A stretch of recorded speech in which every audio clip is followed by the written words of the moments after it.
Hi guys, as always I'm your teacher Cedric. So in today's lesson tugiye kurebera hamwe geography.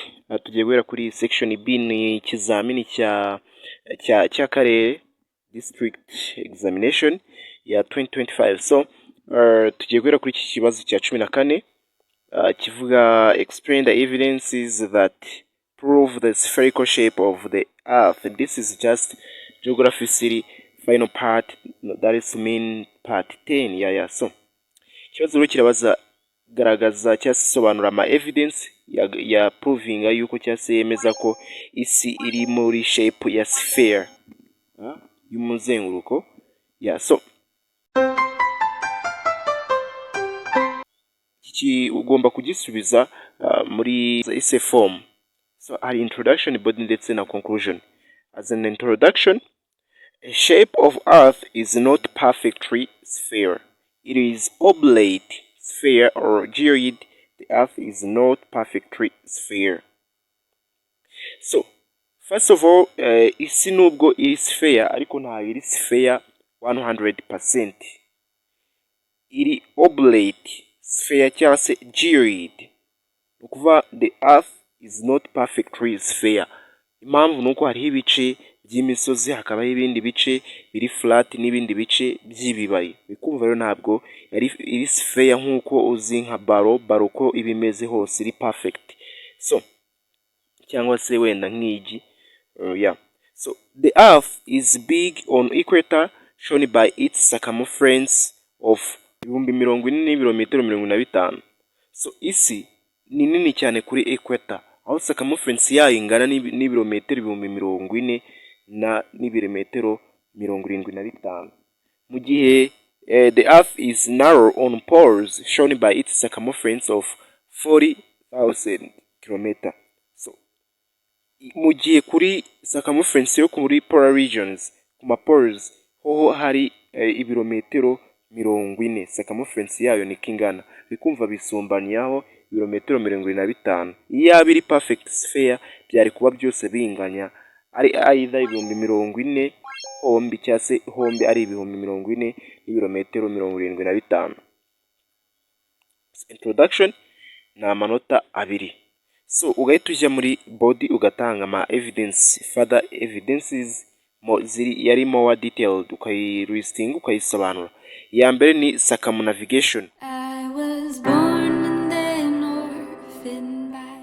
Nyuma yo gutsinda neza amasomo yawe ya secondary school, intambwe ikurikira kandi y'ingenzi ni uguhitamo kaminuza nziza izagufasha kugera ku nzozi zawe. Scholarship and Job Corner ya Teacher Cedric, turabizi neza ko guhitamo no gukora application muri kaminuza bishobora kugorana. Niyo mpamvu turi hano kugira ngo tugufashe kandi tukuyobore mu buryo bworoshye kandi bwizewe.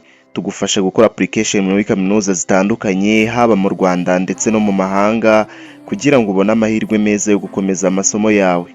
Ukeneye ubufasha watwandikira ku nimero yacu ya WhatsApp 0798430153. Scholarship and Job Corner, guiding you to your success.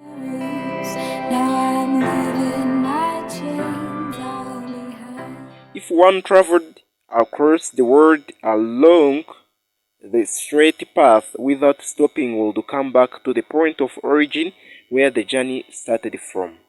So circumnavigation isobanura yuko ugiye isi ukagenda ukayizenguruka, ntukate cyangwa iburyo cyangwa ibumoso, ukagumye kagenda, wazagaruka ugasanga aha niho wahereye cyangwa se watangiriye, ukongera ukahahingukira. Ukuvuga kugenda ukazenguruka. So ikintu kigaragaza ko isi ari sphere cyangwa se ari umuzenguruko. None indi evidence images from the space, cyangwa se amashusho dukura mu kirere. Photographs taken from space by satellites show that the earth's surface is curved spherical shape. Amafoto yafatwa n'ibyogajuru mu kirere yagaragaza yuko ishusho y'isi ari sphere. Ride of plane, no gutwara indege. If one takes a trip, especially for a long destination, two interesting facts are noticed about the planes and the earth. Plane can travel in a relatively straight line a very long time and not fall off any edges. So, ufashe urugendo rwo mu ndege, noneho ukaba ugiye kujya ahantu kure cyane. Hari facts ebyiri zishobora kubaho ku bijyanye n'iyo ndege. Ya mbere ni uko iyo ndege ishobora kugenda urugendo runini cyane, ntihagire ahantu na hamwe hiba yagonga without fall. Kandi nanone ishobora kugenda relatively straight line, urugendo runini nyine ku murongo, itakata itajya hehe, itakata ibumoso cyangwa iburyo, ikagenda ntihagire ahantu na hamwe higonga. Yaba itari sphere yari iragenda ikaba yagonga nk'ahantu, ariko bitewe n'uko iri sphere iragenda igiye iri straight, yagenda ntihagire ahantu na hamwe higonga. Indi ni shadow of the earth during eclipse, igicucucucu cy'isi mu gihe cya eclipse cyangwa se ubwira kabiri. The shadow resulting from the eclipse of the moon, lunar eclipse, shows that the earth is round. Igicucucucu usanga muri lunar eclipse cyangwa se eclipse y'ukwezi, igicucu ni ukuvuga cya gicucu cy'isi kidepictinga kuri moon tubona yuko kiri round. Urabizi igicucucucu kiba kigaragaza ishusho y'icyo kintu ya nyayo. Niba ikintu kiri ari line, ari inkoni, igicucucucu nacyo kiraba gisa nk'iyo ngiyo nk'inkoni. Niba ari umupira, igicucucucu nacyo kiraba gisa n'umupira. So n'isi rero igicucucucu cyayo kiba kigaragara yuko kiri very sphere, kizengurutse. Noneho ikindi ni day and night and even seasonal change. Kuba habaho kwira, hakabaho gucya, noneho hakabaho n'imihindagurikire ya season. The Earth's tilted axis produces seasonal climatic conditions. Impamvu habaho seasonal change ni uko isi iri tilted cyangwa se imeze nk'ihengamye, noneho and it gives days and night of varying length. Noneho kuba iri sphere bituma tubasha kubona amanywa ndetse n'ijoro bitandukanye. First of all, kuba iri sphere niyo mpamvu tubona amanywa ndetse n'ijoro, ariko nanone kuba iri tilt ihengamyemo ukuntu nibyo bituma tubona rimwe na rimwe tugira ijoro rinini gusumbya umunsi, cyangwa se rimwe na rimwe tukagira umunsi munini gusumbya ijoro. The size and diameter of the earth, ingano ya diameter y'isi. The earth has an equatorial diameter of 12,751 km and its circumference of 40,080 km. These, however, are much bigger than those of the polar areas. Muri equatorial diameter y'isi tuhasanga ibirometero hangana n'ibirometero 12,751, igihe circumference yo ari 40,000 n'ibirometero 80. Ibyo rero ni binini cyane gusumba ibyo tubona muri polar region. Muri polar areas ho tuhasanga diameter ntoya ndetse na circumference ntoya. Indi ni the international dateline. If two people started off from the prime meridian and one went east while another went west, both would meet at the international dateline, which separates east from west, and if they continue moving, each would end up where they started at the prime meridian. Kuri international dateline, so niba abantu babiri bahereye kuri prime line meridian, umwe akajya iburasirazuba n'undi akajya iburengerazuba, bombi bashobora kugenda hatagize n'umwe ukata, bashobora kugenda noneho bakaba bahurira kuri international dateline. Iyi ariyo itandukanya, ari umurongo utandukanya burasirazuba ndetse n'uburengerazuba. So banagumye kugenda nanone bakongera bakagaruka aho bahereye kuri prime meridian. The evidence ni the sunrise and sunset, kuba tubona izuba rirashe nanone tukongera tukabona rirenze.